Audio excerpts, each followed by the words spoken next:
That's all trip இது ஒரு auto மற்றும் cab booking app. Auto, taxi, sedan, maxi cab, Tata Ace, 25 seat mini bus எல்லா வண்டியும் இந்த ஆப்குள்ளே அட்டாச் பண்ணிக்கலாம். டாக்குமெண்ட்ஸை அப்லோட் பண்ண உடனே அப்ரூவல் கொடுத்துருவாங்க. கீழே டிஸ்கிரிப்ஷன்ல இருக்க லிங்கை கிளிக் பண்ணி தட்ஸ் ஆல் ட்ரிப்பை டவுன்லோட் பண்ணிக்கலாம்.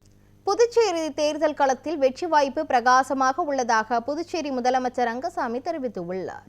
பொள்ளாச்சியில் அழுக்கு சித்தர் ஜீவ சமாதியில் வேட்பாளர் பட்டியலை வைத்து வழிபாடு செய்த பின் செய்தியாளர்களை சந்தித்த அவர் இவ்வாறு தெரிவித்தார். பொள்ளாச்சி அடுத்த வேட்டைக்காரன் புத்தூர் பகுதியில் அமைந்துள்ளது அழுக்கு சித்தூர் ஜீவ சமாதி. இங்கு புதுச்சேரி முதல்வர் ரங்கசாமி அழுக்கு சித்தர் ஜீவ சமாதிக்கு சென்று நீண்ட நேரம் சிவபுராணங்கள் பாட அழுக்கு சித்தரை தரிசனம் செய்தார். அப்போது புதுச்சேரியில் போட்டியிடும் வேட்பாளரின் பெயர் பட்டியலை எழுதி அழுக்கு சித்தர் பாதத்தில் வைத்து தீபாராதனை காட்டி வழிபட்டார். பின்னர் அந்த பட்டியலை ஒரு காகித சுவரில் அடைத்து அழுக்கு சித்தர் புகைப்படத்திற்கு பின்னால் வைத்து வழிபட்டு சென்றார். புதுச்சேரி தேர்தல் சூடுபிடித்துள்ள நிலையில் அழுக்கு சித்தரின் தரிசனம் முடிந்து வெளியே வந்த அவர் புதுச்சேரியில் வெற்றி வாய்ப்பு பிரகாசமாக உள்ளதாக தெரிவித்தார்.